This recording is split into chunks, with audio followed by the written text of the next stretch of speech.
let's give Carlos Catalan a really, really warm welcome and thank him, yeah?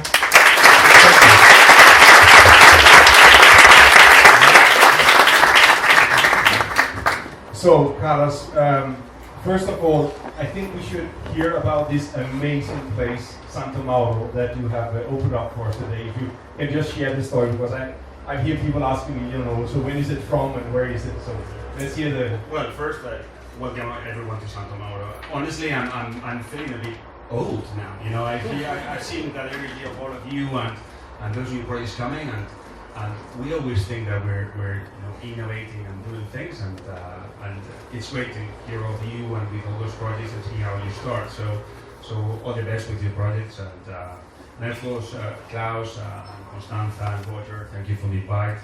It's great to be here. And we have later we're going to talk about the partnership we have with Startup Grind. So it's a pleasure to share some time. And maybe I'm not the profile you usually have, those startups. That's what I was talking to Klaus, but I think we have a nice journey we've gone through the years, and I would like to share with you. Where we are, we're in Santo Mauro, so that's one of our. It's not an AC hotel. It's part of the group. So when we start talking about AC, they're not all Santo Mauro. So we're starting the house from the roof. So the first event is in Santo Mauro. But Santo Mauro is just it's an absolutely amazing property. The building was constructed in 1899 by the Duke of Santo Mauro. So they used to live here. Not bad. Actually, the palace where we now is the second palace. There's a principal palace just in the entrance. Maybe later we can see it. And where we are, it's quite a special place. It's a presidential room. Now there are a lot of cameras, so I can explain what was going on here. But later, when we have a drink, I would be happy to explain who was here. The hoteliers, we need to maintain secrets. But I will not tell you. I will tell you later what the name of this street we have. Yeah. So it's an amazing place, and as we will say, it's the first fireside that we're doing with AC and starting in Santo Mauro. So it's absolutely amazing. Absolutely amazing. Let's start a little bit about your own education and background. Maybe people don't know it, but your father was an entrepreneur. But how was you brought up? How was it to be brought up in a home with an entrepreneur like your father? Maybe I can go back a bit to the story of my father or the family. When I was talking with you, Klaus, about when we signed the deal about startups and the AC and live, I thought, maybe we've been startups twice. You always think about startups, or maybe I'm wrong, but just making sure sometimes around something new, technology, and all those things. And the first, just to go back, my father was the founder of NH. He constructed his first hotel in 1978 in Pamplona. But actually, I think it was an absolutely startup. He was working for the family. He decided to leave with my mother and start his own project. That was a hotel. But maybe you could think, okay, that's not, it's not the things we've heard before, something really innovative in that time. But it was. They find a place in Pamplona where there was nothing, and then the first thing you need for a startup is investors. So friends, family, and some fools maybe, I don't know. They found them because they didn't have enough money to construct the hotel. They have everything thought about how it's going to work, but they didn't have the money, and they construct it. And then you need the best team to work there, but you don't have the money. So I'm sure a lot of you are here, you say, okay, I have my startup, I have the project, I have some investors, but I need to engage the best one in the industry to come in here, and maybe I cannot pay them, or I cannot afford to pay them whatever. So the first hotel that was created as an H hotel as a group now, so he thought, he was thinking already the vision was to construct the company. The employees working from the beginning of the hotel, they were shareholders of the hotel. And that gives exactly a startup, saying, okay, so those people, salary was not the most important thing, of course. And I think it was an absolutely startup, it was a complete different model of hotel. I was telling you the story about, the remote control, so it was the first hotel. Imagine Pamplona 1978, it's not Madrid and Barcelona, Pamplona, with the wood fires and all those things. So he had the hotel with with the remote controls. One of the first ones in Spain, and people stole them from the set and took them home, saying, "Okay, it's going to work." And then they arrived home, it didn't work. So that was the first one, and then we went through the time and reconstructing age. I don't know.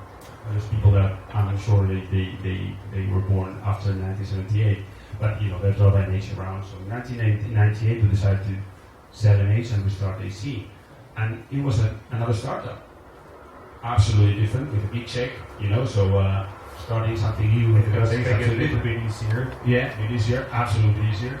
But we started the project exactly with the same, with the same way or with the same thought that we would start the first one. Okay, we start again. We have the money. We can retire and just play golf and go around and we decided to start again. So it was the same time. And then maybe later we can talk where we are. And as you were saying, what does it mean to be part of the family of an entrepreneur? Well, it's sometimes everyone. We're 6 brothers and sisters, so we love them. And sometimes when your family is so entrepreneur, it's like they need to push all the family to get into there. And I think that's quite a big mistake. Not everyone is the same. So I mean, you can live or you can be born in a family where everyone is an entrepreneur, but that doesn't mean that you need to be an entrepreneur. So, but in my case, it was I was born in a hotel, so I started living in a hotel, and I was all time pushed to run our own business, and that's what we're doing. There's a question that keeps coming back when you're talking to entrepreneurs. That is, are entrepreneurs born or are they made, built? What would you say? Well, I think it's a combination. I mean, I don't think, honestly, I think education, where you're born, how you are, there's so many things going on that I don't. I'm sure there's people that they're born as an entrepreneur, but in other words, that they just they go through the time, the education. There's so many things going around to convert you into entrepreneur. Who you're meeting, who are your friends, in which age have you been born, who's your family. A lot of things that can change exactly what you're going to do. So I don't believe that everyone is entrepreneur, has born as an entrepreneur. I think there's some they're born, they want to do their things, but most of the things are just get culture. What's if you're born in Spain or you're born in Denmark, then we can adapt to yours in Spanish, But I mean, there's things that are absolutely different that are just done because you were born there, and the culture is absolutely different. Yeah. One other thing that sets entrepreneurs aside is this emotional roller coaster that it is. It is, and people that is just starting out should know this, that it's not always nice and glorious and it's going well. In your case, having grown up with your father and now adapted yourself, do you think that you managed to get over that? You come over these ups and downs and this roller coaster emotional easier? No, well, maybe where you're in a business, not just in a family, where your father is the big entrepreneur, and in my case, he's a quite well-known entrepreneur, hotelier in Spain, There's ups and downs, but the good thing is that we can share it, and at the end, for the people that we're in a family where there's a lot of entrepreneurs around, I would say I have tons of opportunities that maybe other people cannot have them. Then you need to touch them and you need to continue, but I mean, at least you have the opportunity. But yeah, we have up and downs, but maybe it's a bit different since we started. I haven't been in 1978 started the company, so no, I joined more when we were in AC. It was an absolutely different project, but it still, a lot of things going on. Great. Another thing, if we go back to the when NH was still, and it's maybe an advice that we can give to these young entrepreneurs, and where I want to go with this question is about partnerships and having your partners follow the vision. So you had NH, you had investors, and then what happened? Well, that's what I was saying before. So NH was we started from zero, and he started from zero, my father, from 1978, and he created a really well-known company in Spain. And of course, to grow, you need some more investors. So in 1986, we had an Italian fund coming into the company. So we were able to grow really quick. to construct motors in the country. But in the end of the 90s, in 97, 98, mostly 97, we had different visions. We are purely hoteliers, so we love the business, we love the industry, we love to innovate all the time. And our partners, they were looking more for a financial growth because they want business to generate value in a different way. So the decision wasn't easy. It's important to have a partner that they follow you, they understand what you want, what's the future. I'm not saying that it's wrong to create a company, put it into the market, sell the company, go play golf or whatever, or start another company. I don't say that's wrong. But once you are not aligned with the strategy of your partners, I think it's important to just move. And the decision from the family wasn't easy to say, okay, we have the company, he's the CEO, the chairman, we're the ones managing the knowledge of the company, but we don't agree. So decision to say, okay, let's finish and let's start a new one. It was quite amazing. Okay, when we talk to entrepreneurs and they pitch us like we heard now, they tell us about their product and what their product is doing. AC is now your product. So I would like to share, how did you start AC? How did you get to the product values? What are you, and what are your product values today? Yeah, I think you're very strong on those things. Oh yeah, well, basically in all the companies, both in NH and in AC, products has been always a must. We've been really focused about how the product needs to be. So when we started AC, it was a blank sheet just there saying, okay, what our customers needs and what are we going to construct. But sometimes, not maybe in the technology and all those things that everything is changing, in more the typical classic business, they're like hotels maybe, there's some things that stop a bit around the product. And I think one of the key things from AC is that we never stop.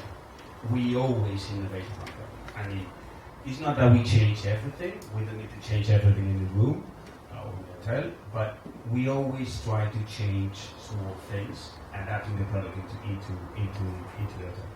Why? You can get a lot of examples of companies around hotels around the world that they construct, let's say 50, 60, 70, 100 hotels that are exactly the same. So, they create the prototype, the smarter people from the class are sitting down there saying, okay, we need to do that, this, and then let's construct 100 hotels, they can be the same.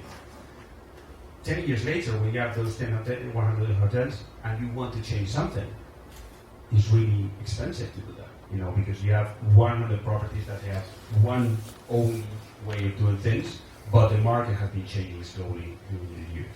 So that's why we got into product. Every year we change more things. I like to put example as a car. You can get a BMW Series 3. They've been in the market for the last 40 years, but the car 40 years from now has been changed a lot. Small changes, not just only big ones. Maybe if Wi-Fi is coming, Wi-Fi, maybe, we have the desk in the room. Who was once a desk in the room looking to the wall? Nobody's going to work like we all work with our computer in the bed, or maybe like this, to table with the chair. So product is a critical thing that in any company, I think, you need to think about it, because companies, they don't die quickly, they die slowly. That's a true. Exactly, and that is about constant innovation. So you keep innovating your product, you keep listening to your markets, and exactly the same that what these entrepreneurs with technology and whatever they're having must do.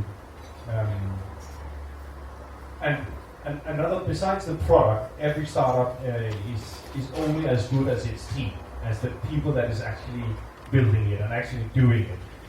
How in NH, and you told us about in NH how you actually got people in with the stakeholders and equity, but how have you been doing in AC with building a strong team and developing your team? Yeah, and that's the thing that's gone through all time. One of the key things, of course, in our business, people is really important, because at the end, that's more around Marriott. Maybe I didn't explain the whole journey about Marriott, but I did explain it later. Now we work with Marriott, so in Marriott we always say put people first, so that's what we do in our company. If you take care of your people, they're going to take care of your customers, so that's what we do. But basically what we always done in AC, that maybe is a bit different in Marriott, but now it's changing a bit, is that we've always believed in young people, and we've always given them opportunities quite quick. I mean, to be a GM of a hotel, you didn't need to wait to turn 50, and go through all the departments that you need to go around the industry. We prefer, and we think that's the correct one, young people that we know we're going to help them. That's why we are a company, so maybe they're missing some of the things, but we want them to get in quite quickly into positions where they have really responsibility, and we get the passion that they have that sometimes experience, and that the passion is there. And then again, a great thing is that they always leave the company. We have that they continue with us. They always remember us.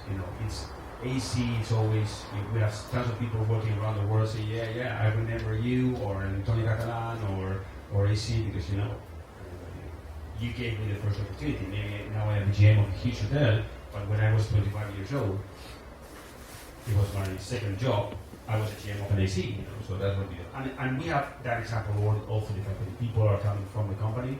80% of our GMs are starting in other positions in the company. So Amaya, she's the GM from this hotel, it's around here. She started in the sales team, she started with a small hotel, bigger one, and now she's the GM of Santa Mauro, so now it's going to be too late. We need to give opportunities quickly to people. Great, that's a really good advice to promote within and give the chance to young people. You mentioned just before the Marriott deal. So if you don't mind, share a little bit, because many startups they also look for that day when they will exit and they will maybe reap the benefits of all the hard labor. Yeah. You just recently did a deal with Marriott. How did that come about, and why again sell out of the silverware? Well, it's quite a nice story. I love the story because we need to remember how the market works. In 2008, September, Lehman Brothers. I'm sure you know the youngsters, but they were there, so people remember that time. It was crazy. So the hotel business was really strong, and in September 2008, just everything changed. So we went through a big crisis, and in 2010, where things were getting better. You can think that we called Marriott and say, okay, we're struggling, we're having some issues, I need the big fish coming here to help us. And it wasn't that way. We had a common advisor, advisor that was friendly with both companies. Marriott was looking for a new company, or a new product, or new brand and product to develop around Europe and Latin America. So for people that maybe don't know Marriott as a company, now it's going to convert into for sure the first company in the world for hotels, but now we have 3,500 hotels worldwide, and it's going to convert into the 4,400 hotels. It's going to convert in more than 500, brands like Ritz-Carlton, Marriott, Renaissance, Gorgeous, Fairfield, Alcatraz Collection, Bulgari. So we have a lot of brands, but Marriott was missing a lifestyle brand in the what we say upper moderate before it was selected service to grow through Europe and Latin America. So we sat down with him, they come and see us, we had a meeting in London all together, and they said, we want to do something with you. We think you have a consistent brand, we think we can grow that brand, we can convert the local brand, local because we were at that time only in Spain and Italy, we can convert that brand into global. So we say, okay, it's good, big companies coming here to say that they like what we do. We're in Spain, Spanish Spanish people will things that's true, or maybe they're just kidding. So and we signed the deal in 2010, and in May 2011 we have a joint venture, 50% joint venture between us and Marriott. So we start running AC together, and we convert AC to one of the brands for the company. So. From the strategic point of view, I think they should fire all of us, including me, because we signed the deal thinking that we will grow we needed to grow through Europe and through Latin America. And honestly, the first 3 years were quite disappointing. We were not able to get traction into grow into those markets. So we decided to get into the US. And now, just to give you some rough figures of where we are, we have nearly 100 hotels open. We can open our hotel 100 next week in Brazil, and we have more than 130 hotels in the pipeline. So, of course, combination of AC, everything standards, product, everything is done here. But from those 130 hotels, 80% of the product is in the US. Where now thought, no, in the US we don't need that. We have such a huge distribution that we don't need a new brand. In France, we say, okay, we don't need it in France because there's a group of core, core they have Novotel, Sofitel, hotels, they have tons of distribution. So we thought we could grow in the other. So now we have 10 hotels open in Europe, new out from the original ACs. 5 of them are in France. Good. They need to fire us. And we have 130 hotels signed, and 80% of those hotels are in the US. So it's, but the journey is learning all those things and learning the why. And the why is because those markets, they were a bit bored about the brands they already had. So people in France, they were so bored about a core that they wanted new things. And in the US, they were so bored about Hilton's, Marriott's, Hyatt's, Intercontis, all those things, the old brands, all the regional brands, they were looking for something new. And that's why it works. That's an amazing story. We're not going to have such a long fireside chat today because we have this great event here, but I want to finish with one question, and then I'm actually going to change the agenda a little bit. Just 5 minutes of questions maybe to Carlos. He's such a great entrepreneur, so let's give him. So sorry, I talk too much, I know. No. So my last question, until we're going to give the mic to the floor, is that I want to know what you saw in a startup Grind partnership and why, as the first hotelier and the hotel brand, signing up with an entrepreneur community, because these guys do not have the wallets that you are normally seeking. So why are you doing this, and what is? Well, the experience with Carlos Catalan has been amazing. I mean, honestly, I didn't know nothing about Standard Ground 3 months ago. I didn't know nothing. So when you get a company, you move the company from local. What we say, we like to say that we have Spanish roots, European soul, global mindset. So when we get into that global mindset and the company starts to get global, we need to do things global. So when we had a meeting in the US, we have a brand team too in the US that's working with okay, how do we need to reposition the brand? Because it's not the same managing the brand just in Spain than managing the brand worldwide. And Startup Brand came to us. I mean, we had a meeting with them to see what we can do. We clearly see what the place. There's a thing from the partnership we have in Startup Brand that I've never seen, and I think it's a key thing, that it's not a transactional partnership. We always, let's say the bigger companies where we have some marketing dollars to invest in partnerships, we always talk about, okay, I'm going to put some money in as a sponsor. What are you going to give me back? How many room nights? Blah blah blah. All those things. That's not the case with Startup Brand. I'm sure here we've heard some of the. We're going to find the new Facebooks, Googles, or whatever. Some of them are going to be here. I'm sure. And our goal is that we want you now, when maybe it's the most difficult time. We want you to use our facilities and give you tools that you can use now to create your business. And we're expecting that when you have those huge, amazing companies that you travel around the world, just remember us. And, when I started, I was in VC and they really helped us. And that's why, you're an example. All the people working for Startup Brand in the world, you say it's volunteers. We want, and we're going to give you all the information about what are the benefits you can have in AC, and it's been amazing. Thank you very much, Carlos. Let's give the floor to some questions. I'm sure you can ask some questions to Carlos, and then we'll finish off. Questions, anyone? Questions? Yeah, we have one here. Hello, hi. Yeah. Could you tell us about new projects, new ideas, innovation things regarding your business, your hotels? Well, now we're innovating a lot. I mean, you need to think that Marriott is quite a traditional company, and now we've created there's actually an innovating team where we use all of the new things coming. And now we really focus about experience. So experience will be happening in everything in the world, no? But hotels are going to start needing just to be a place to stay or to sleep. We're working a lot with experience, and we're working a lot with brand positioning. Who is our client? What do they need? And that gives us a lot of work.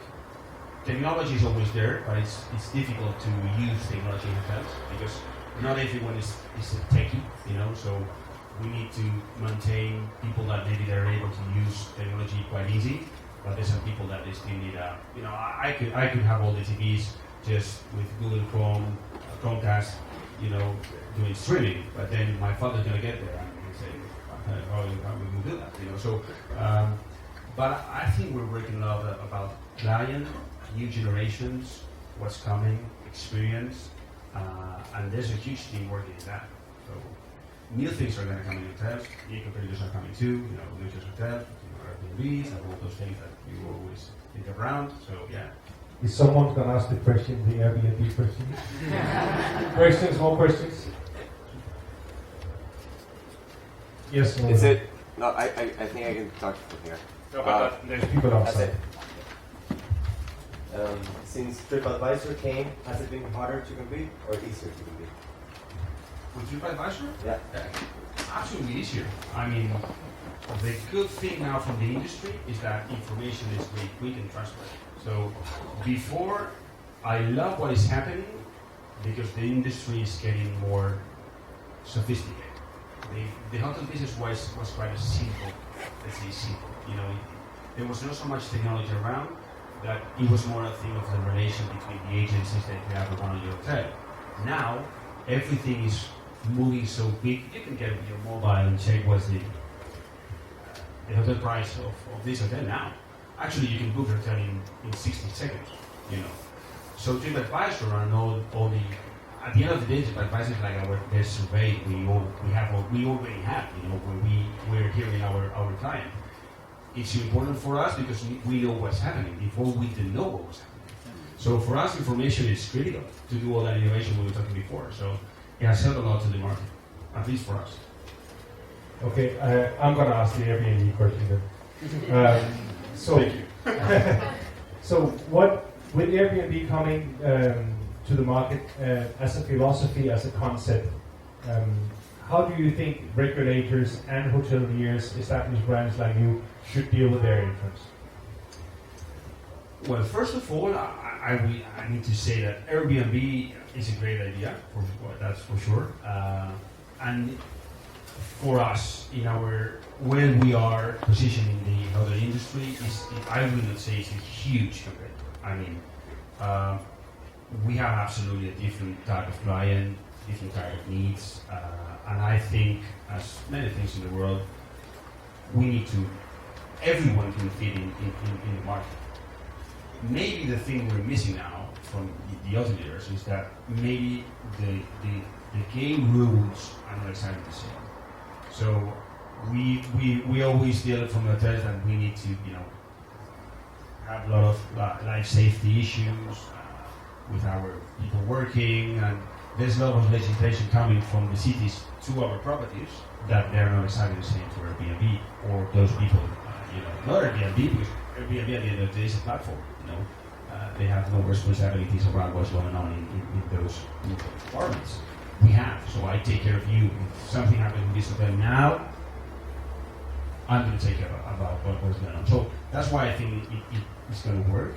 It's opened a lot of markets because there's markets where Airbnb, hotels were not there. So now you can travel to any small village around the world and maybe use Airbnb. But it's a different type of client. We haven't seen a decrease of occupancy since Airbnb is with us. So with us all around. So we need to measure an innovation. There's a lot of hotel companies that they just stopped. Or maybe independent hotels. I have the hotel, I have the location, I don't need to do nothing. You need to innovate all the time, you need to update your product, you need to know where your clients work. If you do that, you're going to be successful in the market. If not, you can adapt it slowly. You're going to get us some amazing tweets on this one. The hotelier who embraces Airbnb. I think that's really, really cool. I don't think we have time for more questions, so I want to give Carlos a really, really big hand and say thank you for throwing everybody.